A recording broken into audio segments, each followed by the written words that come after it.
Assalamualaikum warahmatullahi wabarakatuh. Perkenalkan, nama saya Reza Khairunisa dari kelas 4E English Education Department, Fakultas Tarbiyah dan Keguruan. Pada kesempatan kali ini, saya akan memaparkan sebuah presentasi dari mata kuliah Manajemen Kelas yang berjudul Disiplin Kelas. Pembahasan ini sebenarnya lanjutan dari pembahasan pemateri sebelumnya. Oke, langsung saja kita lihat poin-poin yang akan kita bahas pada materi kali ini. Yang pertama yaitu ada strategi penanaman disiplin kelas. Dan selanjutnya kita akan membahas faktor-faktor yang mempengaruhi strategi penanaman disiplin kelas. Dan terakhir yaitu strategi penanganan disiplin kelas. Baik, mari kita masuk ke pembahasan yang pertama, yaitu strategi penanaman disiplin kelas. Dalam penerapannya, disiplin kelas tidak dapat begitu saja diberikan kepada peserta didik. Dalam hal ini dibutuhkan sosialisasi yang baik untuk mendapatkan hasil yang maksimal. Untuk itu, dalam penanaman disiplin kelas memerlukan strategi yang jitu, yakni dengan menggunakan pendekatan yang baik terhadap peserta didik. Strategi yang dapat digunakan dalam penanaman disiplin kelas tersebut antara lain, yang pertama, dengan model contoh yang diberikan oleh guru kepada peserta didik. Dalam hal ini, guru memberikan contoh tentang cara bersikap, bertutur, dan berperilaku yang baik yang sesuai dengan aturan atau tata tertib yang berlaku. Yang kedua, penerapan peraturan tata tertib yang fleksibel, yang nyaman dan tidak membuat peserta didik merasa tertekan selama proses belajar. Yang ketiga, menyesuaikan peraturan dengan psikologi dan perkembangan anak. Hal ini bertujuan supaya anak tidak merasa tertekan dan perkembangannya tidak terganggu karena tekanan terhadap psikologisnya. Yang keempat, melibatkan peserta didik dalam pembuatan aturan atau tata tertib. Ini bertujuan agar supaya siswa merasa memiliki tanggung jawab terhadap peraturan yang dibuatnya sendiri, meski pada kenyataannya peraturan tersebut dibuat dan disepakati bersama. Yang kelima, menjalin hubungan sosial yang baik dengan peserta didik agar tercipta suasana kekeluargaan yang nyaman. Yang keenam, mengajarkan untuk hidup menurut prinsip struktur otoritas. Hal ini berkaitan dengan prinsip dalam bertindak sesuai dengan aturan Tuhan Yang Maha Esa. Yang ketujuh, memperlakukan orang tua peserta didik sebagai mitra kerja. Maksudnya di sini, seorang pendidik sudah seharusnya bekerja sama dengan orang tua peserta didik dalam penanaman sikap disiplin. Karena bagaimanapun keluarga memiliki pengaruh yang sangat besar dalam proses belajar anak. Yang kedelapan, mengatur dan menciptakan suasana kelas dengan baik. Kelas yang teratur dapat menjadi wadah peserta didik dalam mengikuti arus saat proses belajar dijalankan.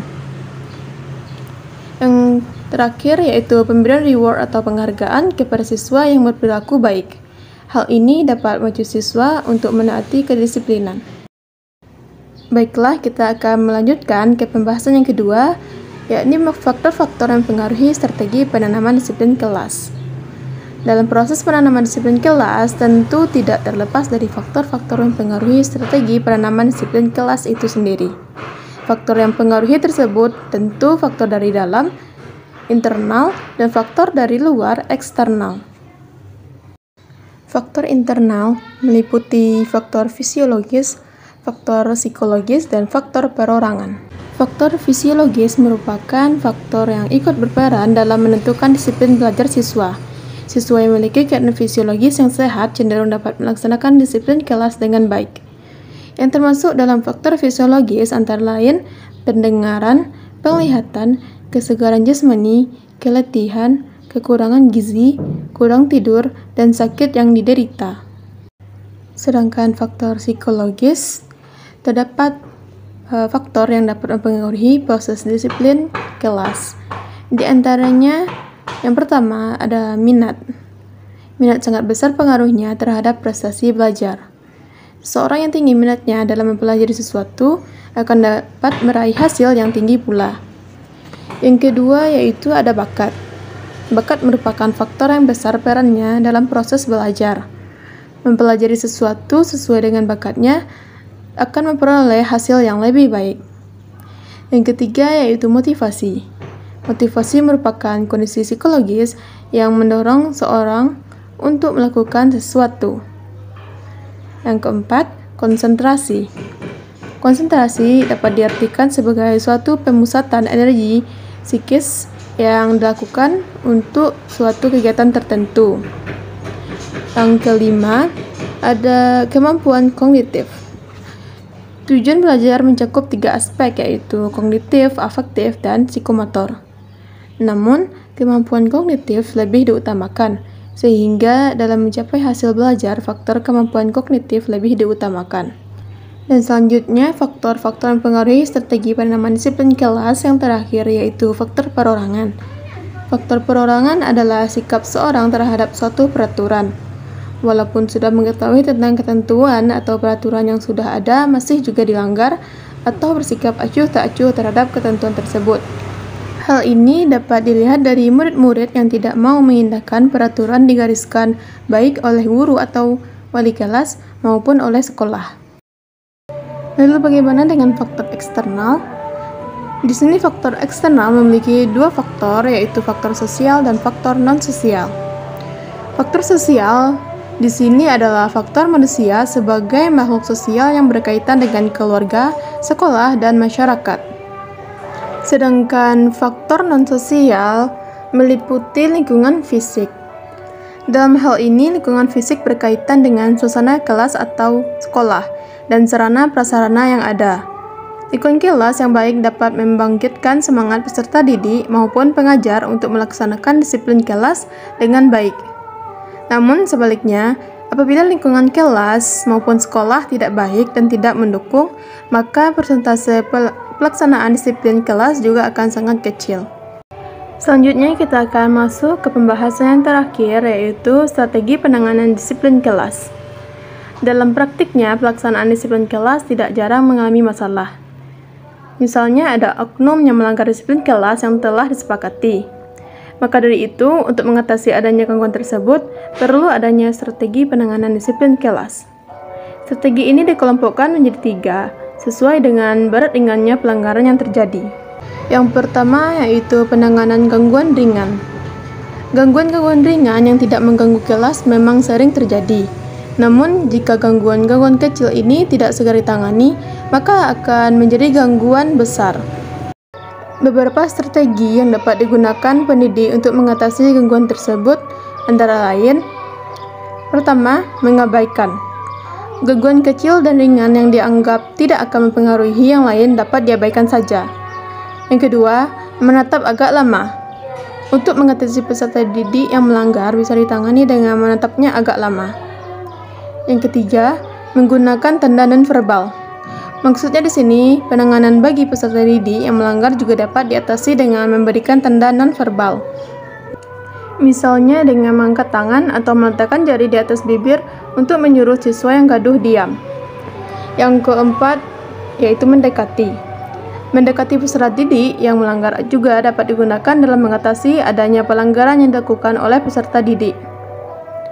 Yang kelima, yaitu memanggil nama.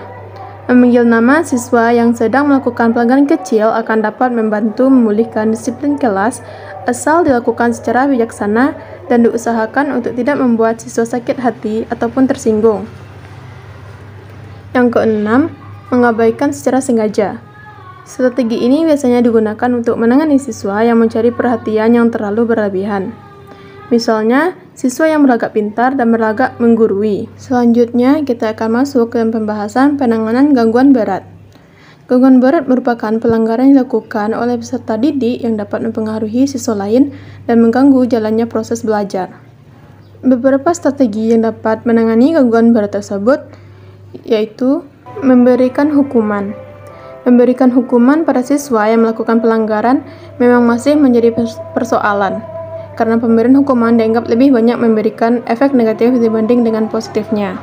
Beberapa hal yang perlu diperhatikan dalam memberikan hukuman. Yang pertama, gunakan hukuman jika hal tersebut dianggap sangat perlu. Yang kedua, mulai dengan hukuman yang ringan, misalnya memberikan teguran yang halus sebelum memutuskan memberikan hukuman. Yang ketiga, hukuman harus diberikan secara adil dan sesuai dengan tingkat pelanggaran. Yang keempat, Ketika memberikan hukuman, guru hendaknya memberikan contoh apa yang semestinya dilakukan. Dan selanjutnya melibatkan orang tua. Pendidikan anak merupakan tanggung jawab bersama antara orang tua, masyarakat, dan sekolah. Oleh karena itu, wajar jika seorang guru melibatkan orang tua dalam menangani masalah pelanggaran disiplin kelas. Strategi penanganan disiplin kelas yang terakhir yaitu penanganan perilaku agresif. Perilaku agresif merupakan perilaku menyerang yang ditunjukkan oleh siswa di dalam kelas.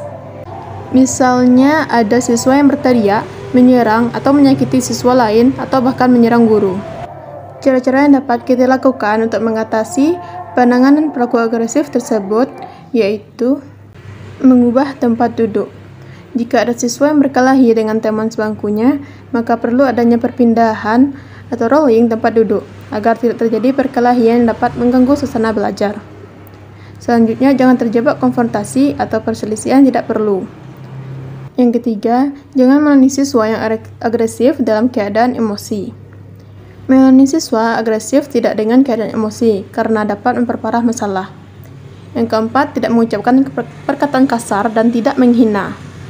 Dan terakhir yaitu konsultasi pada pihak lain yang lebih berpengalaman.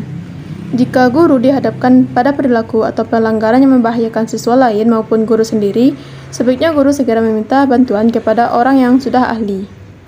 Baiklah, sekian presentasi dari saya. Terima kasih atas perhatiannya dan mohon maaf jika ada kesalahan.